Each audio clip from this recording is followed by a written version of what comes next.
Fala, meu povo, minha pova, como é que vocês estão? Tudo tranquilos? Vamos trabalhar hoje a nova ordem mundial, pessoal. A nova ordem mundial, ela é desenhada, ela é colocada para a gente de uma forma diferente. É aquele período de transição entre o mundo bipolar e o mundo se transformando em blocos econômicos, né, de influência. Vamos estudar um pouco esse momento muito importante, beleza? Vamos destrinchar tudo que for necessário para vocês aí. Um grande abraço, valeu moçada, até mais. Vamos lá. Vamos nessa então, pessoal. Primeiramente, aquele que não pode faltar, matinal de sempre, salve, salve, imprescindível, tchararã. Aquele que está chegando a hora de nos vermos pessoalmente.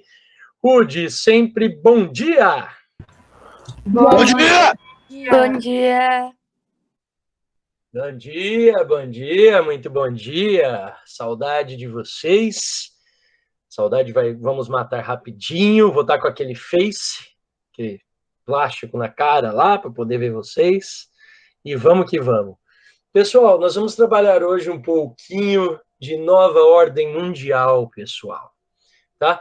A nova ordem mundial, ela foi um processo de transição, né? Que ligou o antigo mundo bipolar, fez a ligação do antigo mundo bipolar ao mundo dos blocos econômicos. Então, a nova ordem mundial, ela se estabelece e se fortalece exatamente nesse período. Beleza? Vamos lá. A nova ordem mundial. Então, como que está colocado aí para vocês? O fim da ordem mundial bipolar, além de mudar o mapa político da Europa, né, marcou o surgimento de um novo arranjo das relações de poder entre as potências mundiais, ou seja, a nova ordem mundial. Beleza, então mudou principalmente o mapa político da Europa. Lembra, a União Soviética ela se diluiu, ela se dissolveu, automaticamente surgiram 15 países quando tinha um, então de um pulou para 15, né? A Alemanha ela acaba se reunificando, existe o processo da Iugoslávia, que começa a ser dividida, né, em vários pedaços. A Tchecoslováquia vira República Tcheca e Eslováquia separado. Então, tudo isso aí é uma parte histórica que é importante que nós tenhamos o conhecimento. Joia? Levando-se em conta o poder econômico dos países, essa ordem se configura como multipolar, pois a distribuição do poder econômico mundial se divide entre várias potências, além dos Estados Unidos, União Europeia, Japão, China e na Ásia, né, e potências regionais como Rússia e Brasil.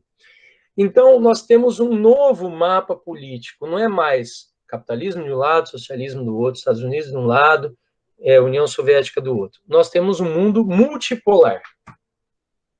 O resultado foi o fortalecimento dos blocos econômicos e a crescente influência regional de algumas nações. Pessoal, é importante a gente entender isso. Algumas nações tiveram uma importância muito grande, tá? Principalmente nesse período da nova ordem mundial. Nós vamos falar certinho agora. Vamos dar uma olhada nesse mapa.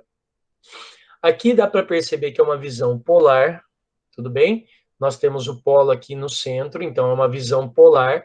O mapa está todo desconfigurado porque você estica ele numa visão polar, como você vê o globo de cima, lembra disso? Você só vê os países que estão próximos ao polo, os demais você tem que esticar.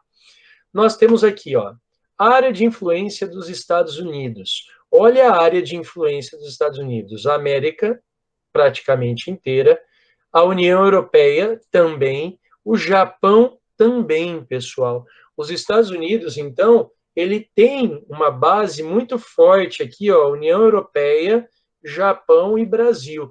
Então, a área de atuação dos Estados Unidos, ela realmente ela é muito ampla, tá? Mega blocos regionais. Então, as áreas de atuações regionais, Japão e China, por exemplo, União Europeia e África, aqui que nós temos, a Índia no Sudeste Asiático e a Rússia no Leste Europeu, tá? E também na Ásia. o Brasil na América do Sul, América Latina como um todo, tá? Então, vamos para o próximo aqui para a gente dar uma olhadinha. Outro aspecto que se configura no contexto da definição dessa nova ordem mundial é, presta atenção, a substituição do antigo conflito leste-oeste. Lembra o mundo dividido em leste e oeste? Ótimo.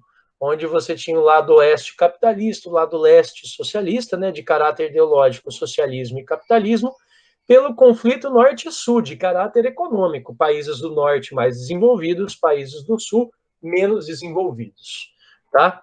Portanto, se torna cada vez mais evidente a disparidade socioeconômica, preste atenção nisso, entre os países do norte e os países do sul. Você começa a notar, então, e observar o distanciamento no desenvolvimento de todos esses países do norte, comparados com todos os países do sul.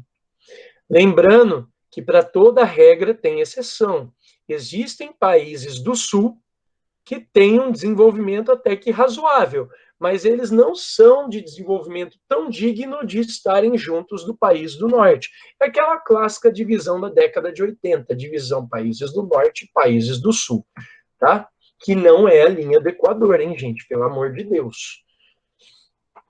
Temos como exemplo o grupo dos 8, G8, que reúne representantes de 7 potências econômicas mundiais, os 7 países mais ricos do mundo, Estados Unidos, Canadá, Japão, Alemanha, França, Reino Unido e Itália.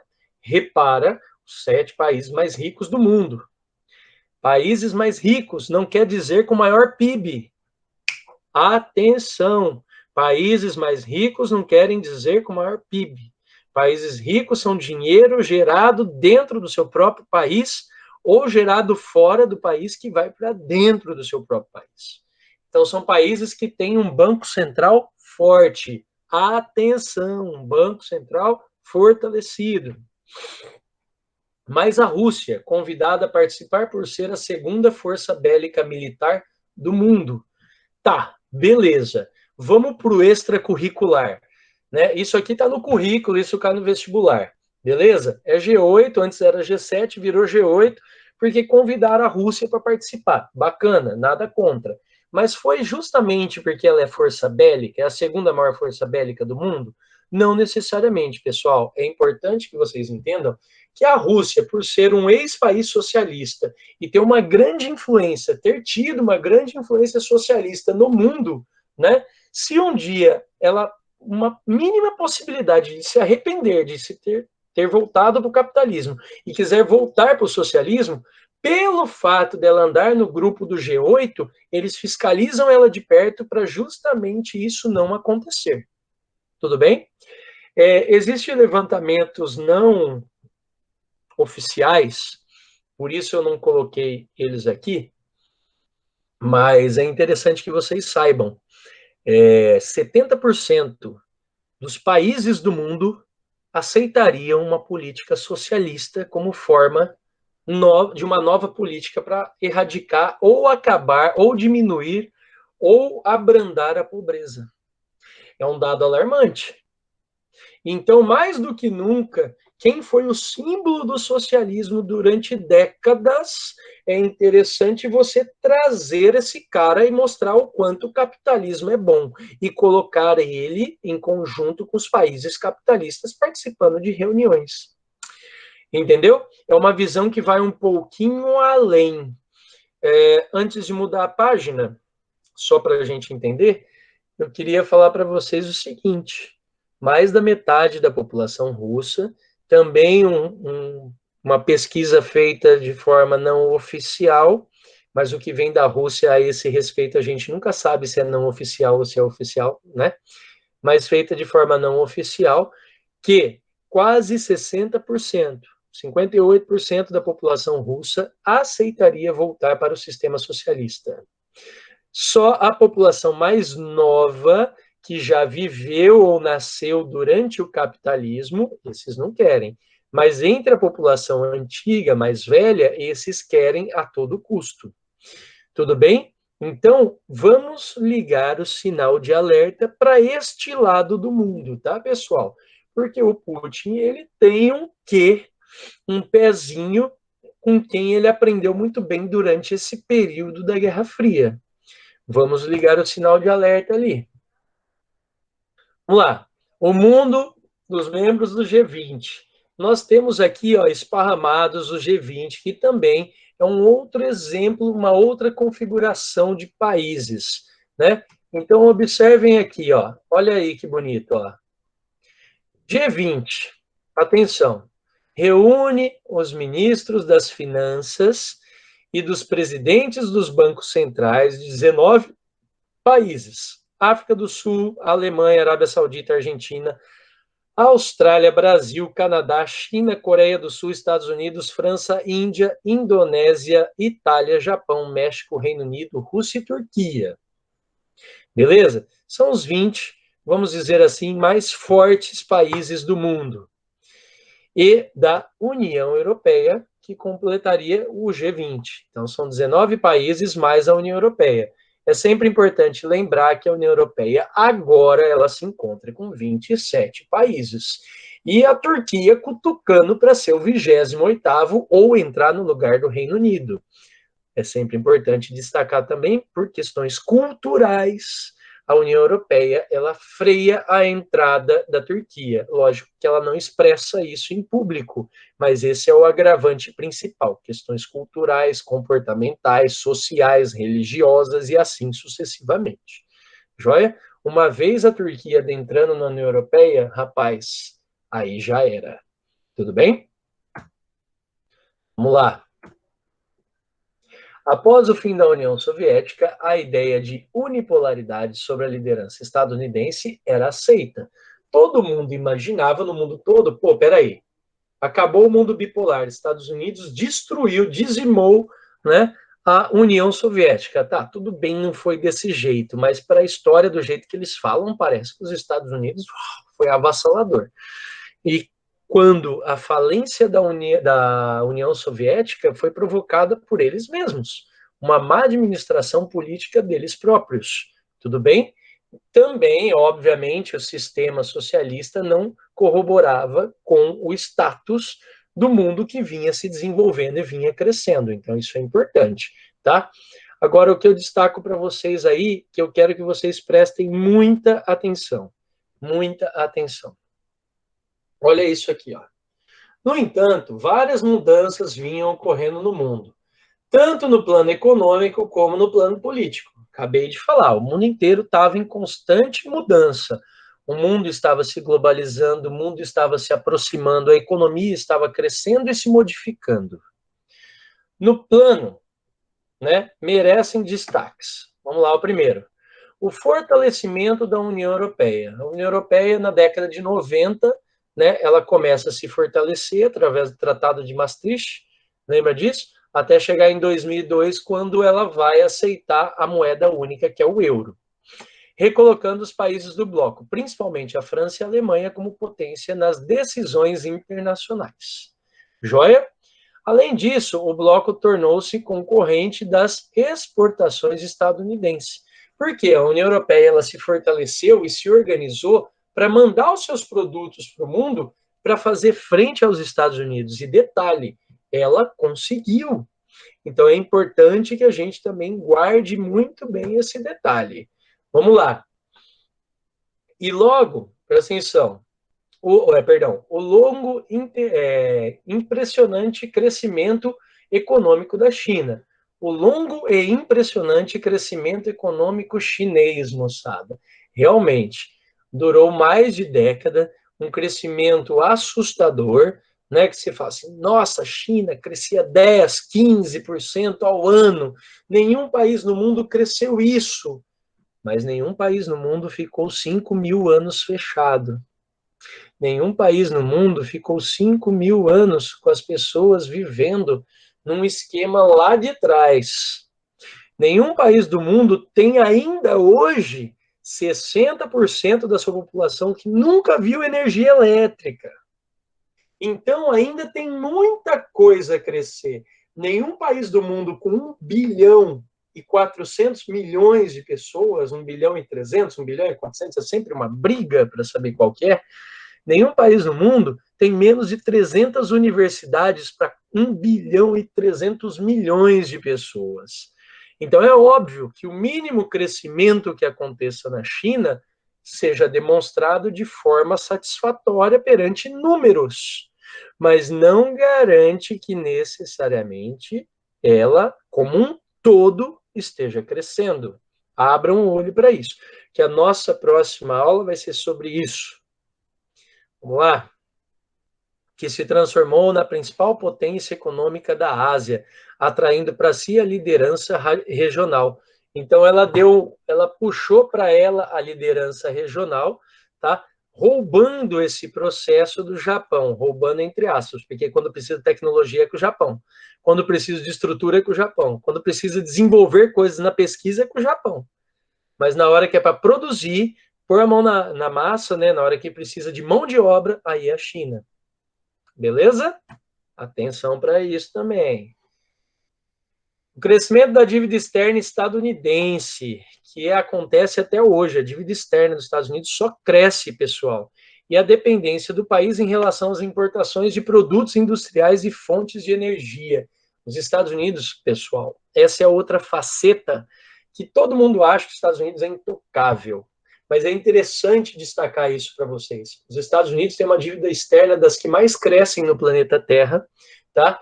Óbvio, também eles têm a quarta maior população, não, a terceira maior população do mundo, 350 milhões de habitantes, o Brasil tem 220, mas é assim, a dívida externa dos caras só cresce, né? E é interessante porque no governo Trump, a dívida externa, que ela tinha um crescimento estável, durante o governo Trump, ela aplainou, ela literalmente ela deu uma subida, ela deu uma guinada para o alto, né? Foi fantástico o negócio, tá?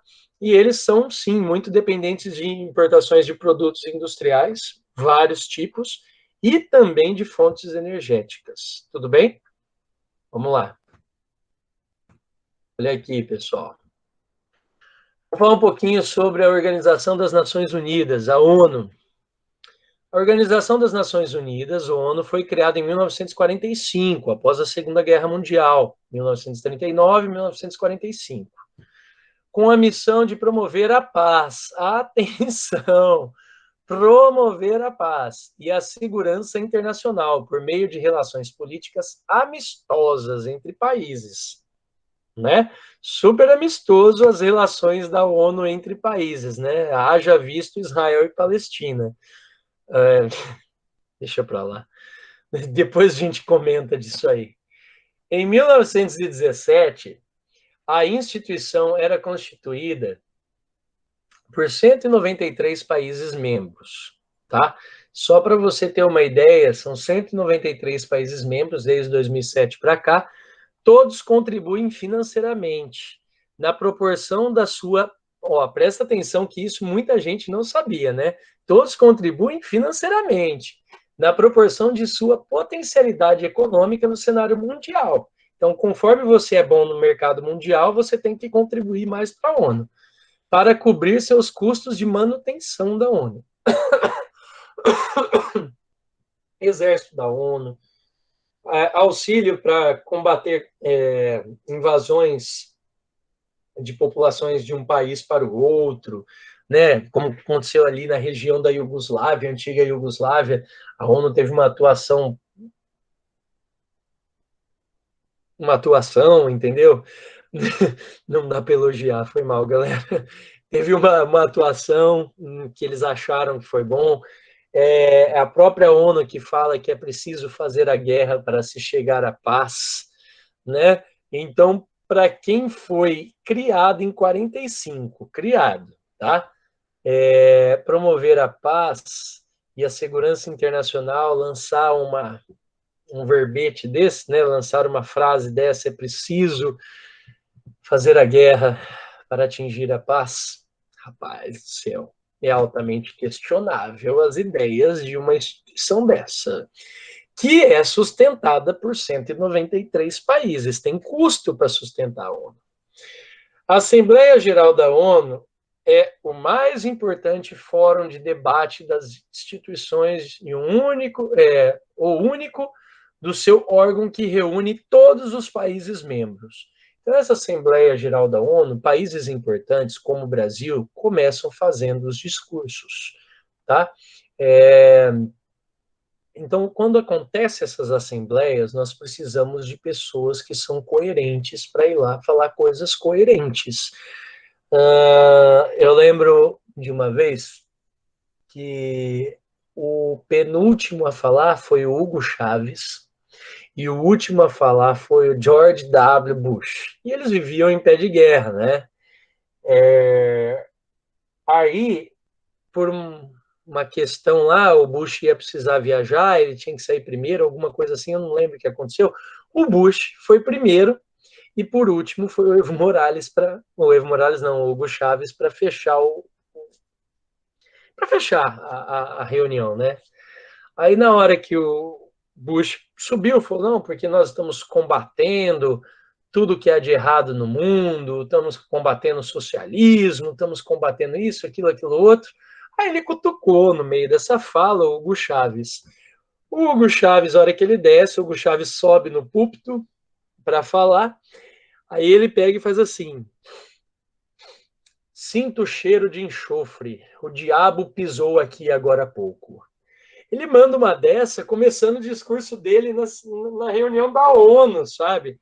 Então, assim, numa Assembleia Geral da ONU, eu fiquei assim, eu fiquei estarrecido. A tamanha coragem dele de fazer isso, porque o Bush, ele invadiu o Afeganistão, ele invadiu o Iraque, para invadir a Venezuela, era rápido, era fácil, né? Não era nem distante. Então, assim, foi um marco bem interessante. E o Hugo Chávez falou isso, para quem não sabe, porque a Venezuela manda muito combustível. E no meio do seu discurso ele fala assim, porque o presidente dos Estados Unidos está acostumado a invadir países atrás de petróleo. Veja o que ele está fazendo com o Iraque, acabando com a sua população em guerra desde 2003 para conquistar um mineral que nós também temos. Qual vai ser a sua próxima etapa? Ele falou mais ou menos assim, né? Qual vai ser o seu próximo passo? Invadir a Venezuela também para tentar roubar nosso petróleo? Então ele levantou a lebre para o mundo inteiro ficar olhando para a Venezuela. E qualquer movimento dos Estados Unidos para a Venezuela, moçada, ia dar ruim, porque o mundo inteiro ia recriminar. Pegou a ideia? Hugo Chávez foi estrategista.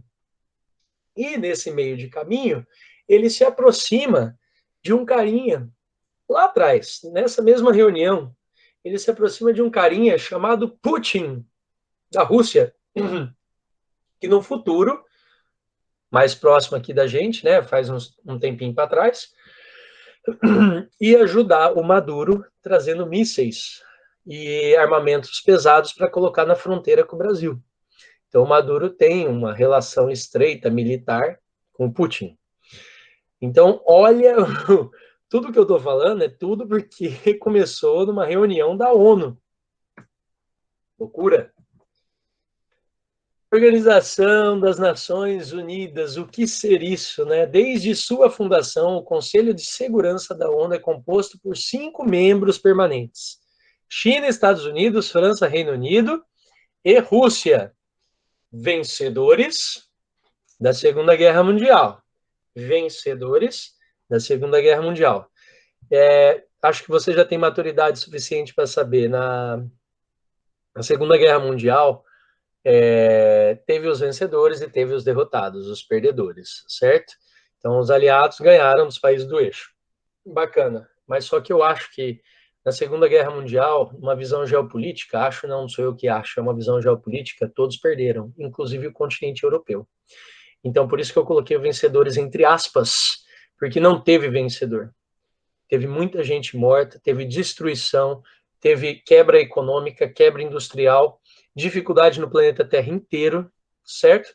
Para, no final das contas, os países que estavam unidos se separarem também e começar uma nova guerra, que seria a Guerra Fria, certo? Então, a gente tem que olhar, por um lado geopolítico, que não houve vencedor. Houve, sim, perdedores de todos os lados. Todos os lados. Joia?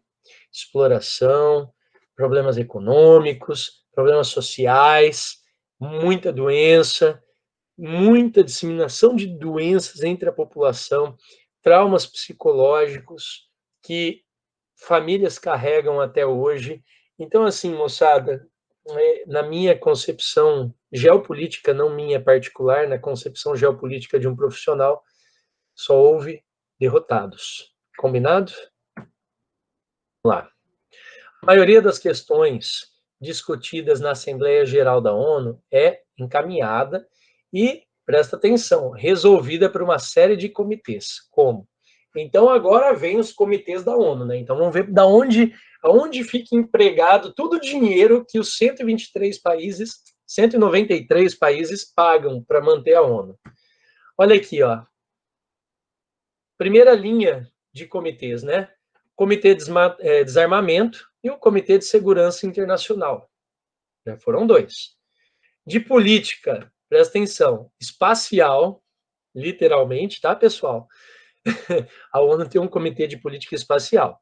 E descolonização, esse eu acho importante. Esse foi um papel importante da ONU, apesar de que os países que ela precisava ajudar, ela não ajudou. Fica aqui minha ressalva para a República Democrática do Congo, se separando do Congo recentemente, e a ONU, certo? Falhou, apesar de ter um setor próprio para isso. Econômico e financeiro. Então, tem o setor econômico, também o setor financeiro. O setor social, o setor humanitário e o setor cultural. Rapaz, olha quantos setores a ONU tem. As recomendações elaboradas por esses comitês são aprovadas ou rejeitadas por resoluções dos países membros na Assembleia Geral, mediante votação. Essas resoluções é como se fosse a Constituição da ONU. Não tem a Constituição Nacional do Brasil? Constituição? Nossa, lá eles têm a Constituição da ONU. Então, mediante essa Constituição, uma votação na Assembleia Geral, aí você vota sim ou não, se são a favor ou contra, e aí, a partir disso, eles tomam as atitudes cabíveis. Beleza, pessoal? Tranquilo?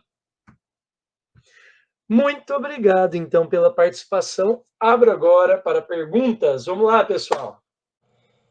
Boa, pessoal. Muito obrigado pela participação mesmo de vocês. Aula bacana.